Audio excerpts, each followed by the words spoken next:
So yesterday I totally messed up the Circling Taiwan because I did figure eights instead of, and today we are going to see if the Soaprentice manages to do the instead of the.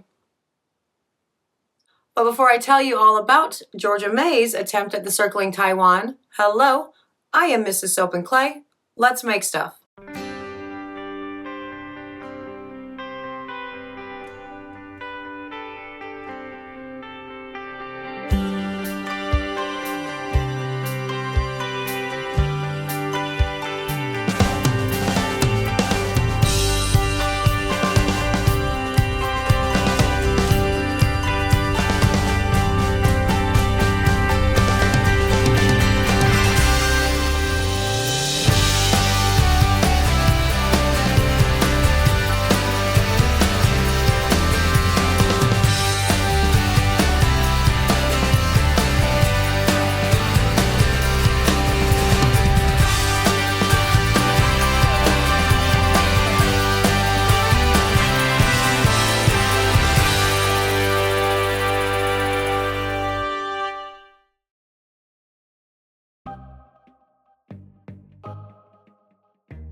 How's it going, Sudsers? Welcome back to the channel. You are at Soap and Clay, where we make all the soapy things. And you are here for day 278 of 365 days of soap. And yeah, it's Georgia May's turn in the Amy Warden Soap Challenge thing for the Circling Taiwan, which is going to be awesome because Georgia May is actually paying attention to what Amy says to do for the soap challenge, kicking this way back several years ago, and so she's actually having to unlearn years of making Circling Taiwans the way that I taught her in order to do so. But then she's also going to totally do it right, like obviously, because Georgia May is good at all the things. And this video I'm actually really excited to show you because the bars that came from this, I don't even have to like wait until the end and say, oh well, I don't know who won. Georgia wins this round because her bars are extraordinary. So let's go watch the video and we can see why her bars ended up being so cool, and then we can watch the cuts together and show you all the awesome things. Just, you know, huge spoiler, she nailed this Circling Taiwan Lotus Blossom in really epic and unique ways.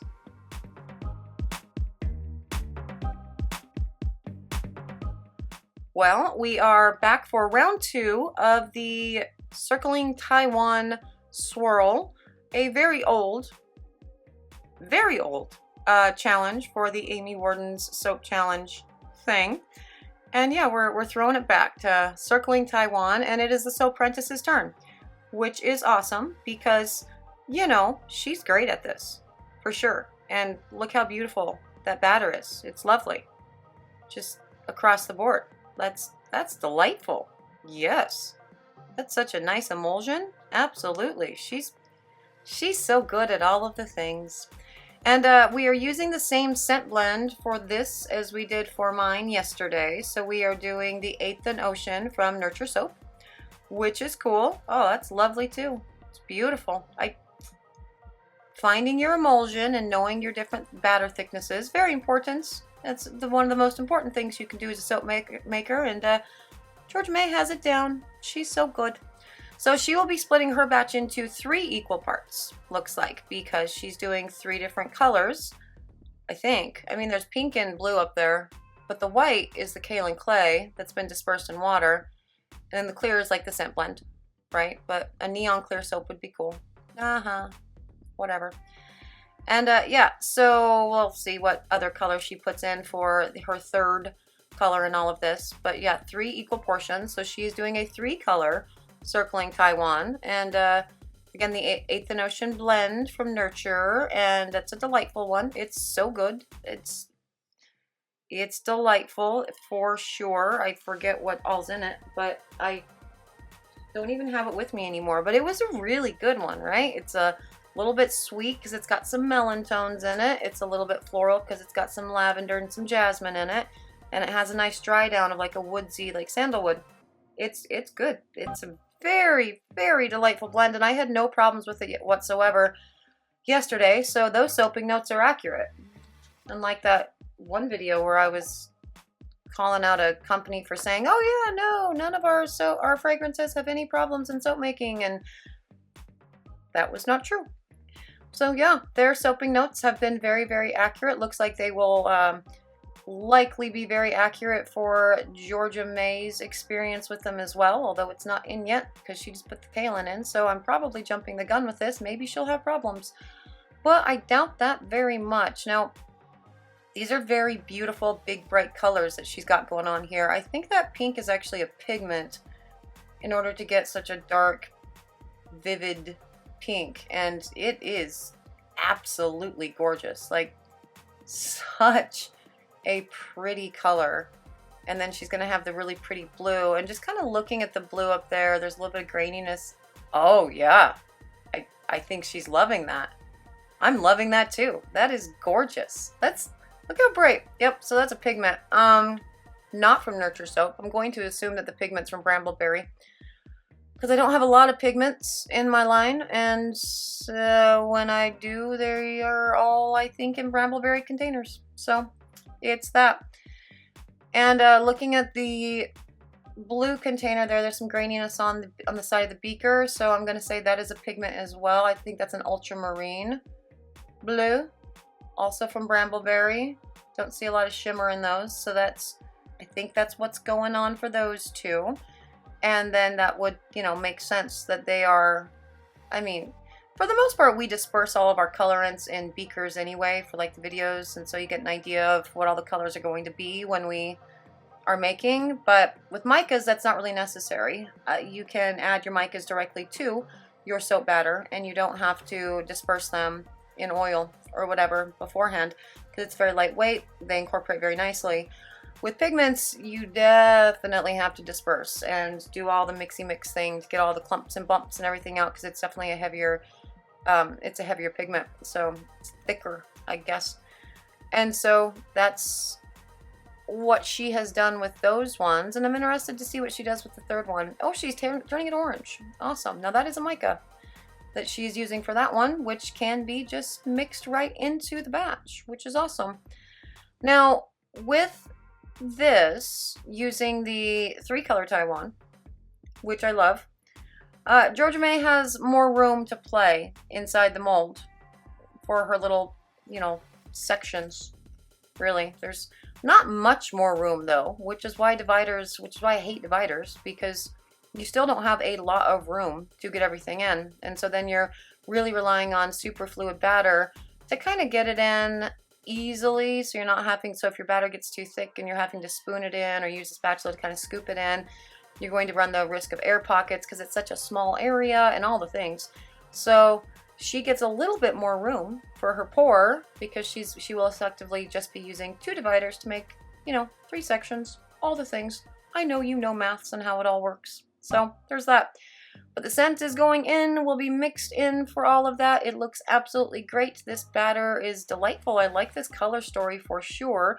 And we will go on to the pour now and see, you know, Georgia May's awesome divider skills things, which will be fun because yay, dividers!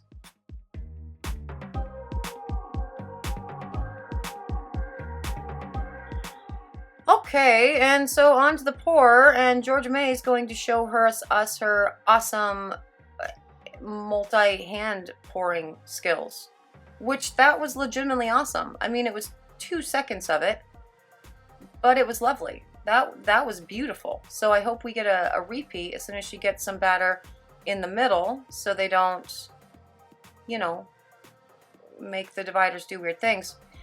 Now, because that was great. I can't do that. Oh, she's not going to go back to it. She's not going to give us the two-handed again. Aww, that's so sad. It was beautiful though. That was a beautiful 2 seconds for sure. And yeah, this is actually interesting because as I'm watching this pour, I see something that's a little bit problematic. And that thing is called, those dividers are not tall enough. Like, they're not tall enough. So, as she gets more and more soap batter in there,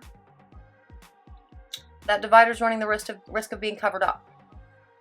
And so we will see what she does to fix that, really, because you do need your dividers to be, you know, tall enough that you can actually get all of your soap in, and you still have a lip that you can grab on it to pull it out. And she's getting pretty close to not being able to do that at this point. So I am interested to see what she does to finish this out. I mean, maybe she's just going to do like a faux striped on the top, like pull it out now and just do a faux stripe on the top with it, because you could do that. It's all cut into 3 pieces from top to bottom, right? So that top piece could be, it doesn't have to necessarily match the rest of it, because it gets cut different. Yeah, so yeah, good pro tip, when you're making your dividers out of a piece of cardboard, make sure that they're tall enough to hit the top of the mold so you can actually pull it out. And let's see what she's going to do here. Oh, she's going to pull it up and put some more soap batter in while kind of holding it. So that's all right. It stayed. Cool. Awesome. I like that. Good. All right. Cool. That works too. Absolutely. Still should be able to grab hold of that, maybe. I'm not sure. Let's see. Okay. Yep. She got it and gave her a little bit more room so she can keep doing it. See? Look, there you go. She figured it out. But, you know, you could just avoid that problem and make sure that your dividers are tall enough to hit the top of your mold. So I'm glad that that happened, actually. And she had the opportunity to, you know, show something that maybe you don't think about when you are making soap and how tall your dividers should be. Legitimately, I've never actually thought about it until I saw it at this exact moment. And so maybe that's just by happy accident that I've never had a divider that was too short for the mold. Now I'm going to say that Georgia May did it on purpose to teach us a lesson. Hey, this could be a thing too. So yeah, good job. Good job, Georgia May. That was smart. I appreciate that. And you know, we got to see her save. So that's awesome. And this batter has been beautiful throughout this entire pour. It's like super not thick at all. This is going to be a delightful delightful batter to pour to pull the skewers through, like, for sure. This is so just the perfect consistency to pull the skewer through for the Taiwan. Now, I am going to assume that she's going to actually do the Taiwan. So you get to see what I was trying to describe yesterday in my video about the way that you're supposed to pull your skewer through for the Taiwan. And then I showed you, you know, infinity. I just made a bunch of figure 8s down the length of the mold. And I didn't get my lotus blossom as a result. So I'm going to assume that she did it. She's going to do it the right way, because she's awesome. And she paid attention, and her brain was not somewhere else during the pour, really. So we'll get to see that. And, you know, look at that line. That's gorgeous. And she's just so deftly going to, with deft hands, going to put that little bit of peach color in the middle there without marring the surface of the soap. And ultimately, for like these layered things, I know you don't scrape off your dividers. Scrape off your dividers. Save your soap for sure. You want that extra soap, because you're pulling something through this, right? You're gonna be pulling a skewer through it, so it doesn't. Even if you do get a little bit of blue onto the orange, or you know, whatever, it's fine. Once you pull your skewer through, you're not gonna be able to tell where that even was. So save your soap for sure. Put as much soap as possible into the, you know, the batch, because it's soap. Yes. And so let's see what she does. Okay, she's actually thinking about it. She's like, okay, what do I do? Well, what is the thing again? Oh, and she even practices it. That's what she's doing. Yep. So you go, start at a corner, you go all the way down, over just a little bit, and then back up, and then over a little bit, and back up, and over a little bit, and back up. Yep. Keep going. And that's what it's supposed to look like on the top of a Taiwan, my friends. That's what it's supposed to be. Now, if you just left it exactly like this and then cut all your bars, that's what all the bars would look like, and that's gorgeous. But we're doing a circling Taiwan, so we can get the lotus. So we're going to run the perimeter with the skewer over and over and over again until you get bored, or the pattern is what you want it to be, whichever way, you know, whatever comes first. For me, it's usually you get bored. I think with mine, I actually ran the perimeter maybe 5 or 6 times, and I was like, okay, I'm all done. This is fine.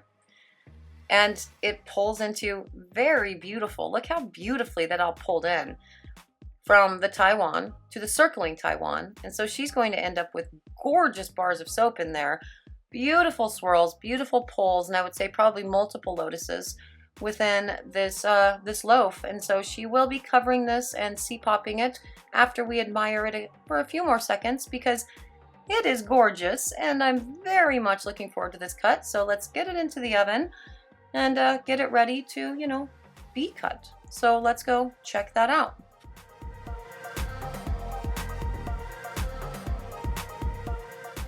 Okay, and now on to the cut, and this is so beautiful.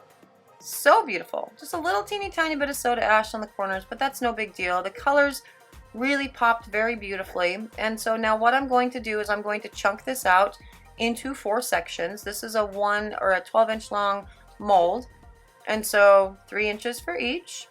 And then those chunks are then going to be cut essentially from top to bottom to release the pattern. And so you end up getting 12 bars out of the batch, all of the things. And yes, that's going to be awesome.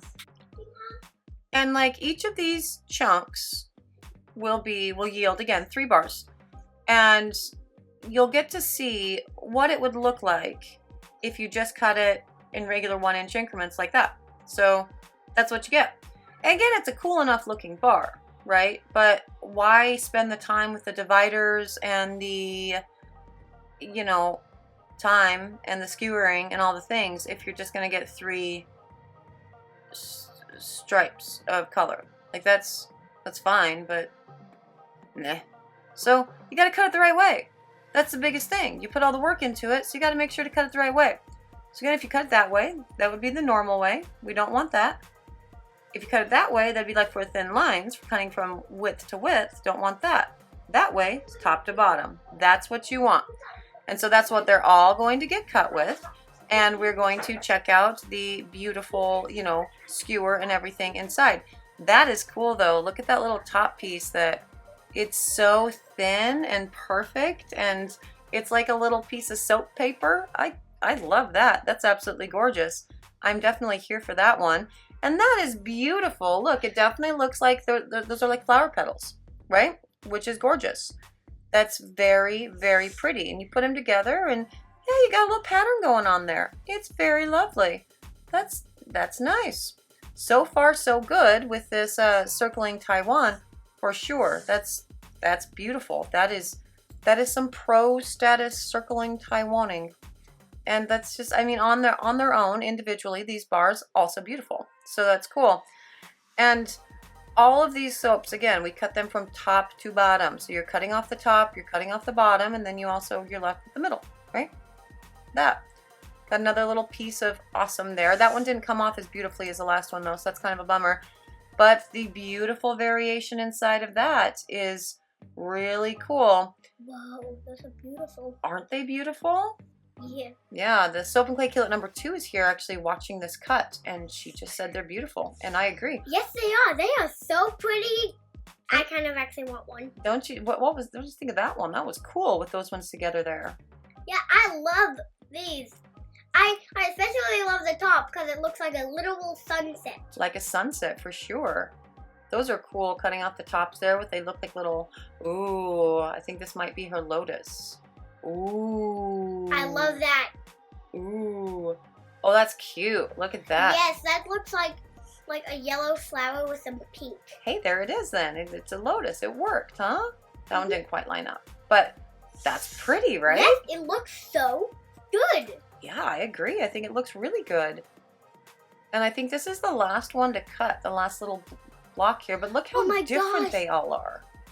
The top of it looks the top of it looks so different and so beautiful. Yeah, and look, you have a whole pink one for this one. So different yet so beautiful. So different and so beautiful. And look, you have a pink background for that one.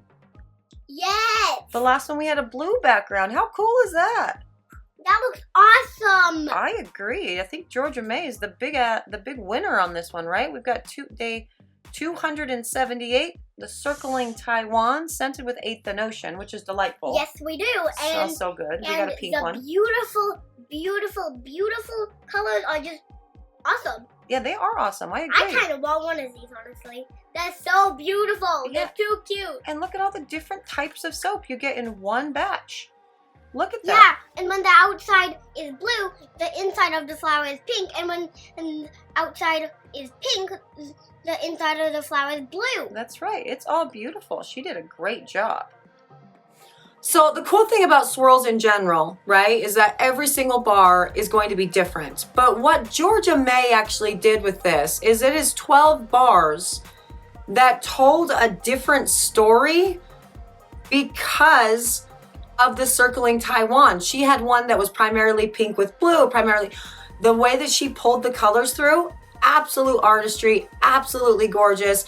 Multiple lotus blossoms were found in this bar, in this batch of soap. So that's all extraordinary. The scent blend, which is still the scent blend that I used yesterday from Nurture Soap, delightful as well. And it's really stuck through saponification really well. I love everything about this scent blend for sure. It's definitely one of my top faves for 2021 so far. It's up there on the list. I might reorder it. Who knows?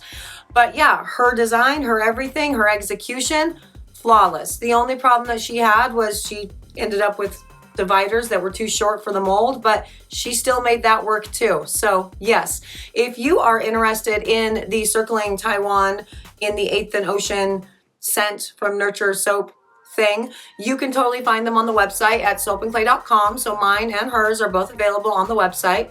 Cool.